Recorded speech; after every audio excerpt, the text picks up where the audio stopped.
Hi friends, பருப்பு ரசம் எப்படி பண்ணுறதுன்னு பார்க்கலாமா? அது செய்கிறதுக்கு ஒரு குக்கரில் 2 டேபிள் ஸ்பூன் துவரம்பருப்பு எடுத்துக்கோங்க. அதை கழுவிட்டு அது கூடவே 2 தக்காளியாக கீறிட்டு சேர்த்துக்கோங்க. 1/2 டீஸ்பூன் மஞ்சள் தூள், 1 டீஸ்பூன் எண்ணெய் சேர்த்துட்டு சின்ன பீஸ் புளியை 10 நிமிஷம் ஊற வச்சு தண்ணி எடுத்து வச்சுருக்கேன், அதையும் இதில் சேர்த்துக்கலாம்.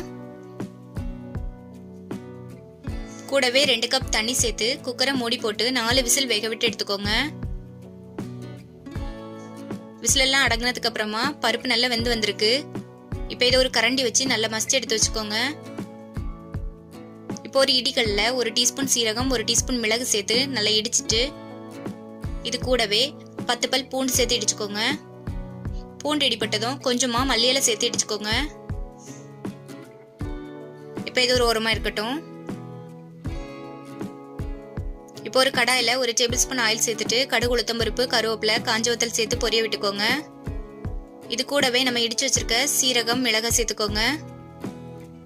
இப்போ இது வதங்கினதும் இது கூட 1/4 டீஸ்பூன் பெருங்காயத்தூள் சேர்த்து வதக்கிக்கோங்க. கூடவே நம்ம மசிச்சு எடுத்து வச்சிருக்க பருப்பு தண்ணியை சேர்த்துக்கோங்க. இப்போ இதை மிக்ஸ் பண்ணி கொடுத்துட்டு தேவையான அளவு உப்பு சேர்த்துக்கோங்க. இப்போ இது ஒரு லைட்டா ஒரு கொதி வந்ததும் மல்லித்தலை சேர்த்துட்டு அடுப்பு ஆஃப் பண்ணா நம்மளோட டேஸ்டியான பருப்பு ரசம் ரெடி. நீங்களும் இந்த மாதிரி ஒரு வாட்டி பருப்பு ரசம் செஞ்சு பாருங்க. உங்களுக்கு இந்த வீடியோ பிடிச்சிருந்தனா நம்மளோட சேனலை சப்ஸ்கிரைப் பண்ணிக்கோங்க, லைக் பண்ணுங்க, ஷேர் பண்ணுங்க. தேங்க்யூ, பாய்.